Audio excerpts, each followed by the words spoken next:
په کال 2009 کې د دهشتګردۍ ښکار ملکن یونیورسټۍ څخه د پاسه 3 کاله پس هم د انتظامیې د بېغورۍ د لاسه غیر محفوظ درسګاه حیثیت برقرار لري. د دغه واقعې نه وروسته د یونیورسټۍ په مین ګیټ او خواوشا دیوالونو په لکونو روپۍ خرج کړی شوې، خو شاته غورځېدلي دیوالونه داسې پراته دي. ملکن یونیورسټۍ د دې شاته د کم دیوال چې د دې ښه مکمل پنډ شته ارسه شته او دا د یونیورسټۍ دیوال دا د کم وخت نه ښکته لوېدلی دی او پروت دی او دا لوی واړه ماشومانان ارسه ګډ ورننوځي د یونیورسټۍ ته هغه قاریان به شی ورته چې دا څنګه زموږ د ملکن یونیورسټۍ او چې مخې ته وګورې نو سړی هغه قاریان چې په کم طرف ورننوځم. د ملکن یونیورسټۍ د ډیجیټل لایبررۍ سوځېدو، کتابونو پټېدو او نورو واقعیاتو باندې سترګې پټولو سره انتظامیې ته دا غورځېدلي دیوالونه په نظر نه راځي، خو د کلي ولس او ماشومان د یونیورسټۍ د ذمهدارو د بېغورۍ نه خوند اخلي او مذاق اوچتوي. دا واړه پکې لوبې کوي، دا د 2 کالو ماشوم په دې دیوال اوړي. زموږ دپاره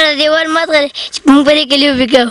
دا دیوال چې ووالی شي زموږ دا بیزو دا ګړې غواګانې وڅکوي. د ملکن یونیورسټۍ د وایس چانسلر دعوه ده چې دې یونیورسټي د فرش نه عرش ته رسولي، چې یو حقیقت پکې د دې دیوالونو نشوالی هم دی. محمد اسرار، خیبر نیوز، ملکن یونیورسټي.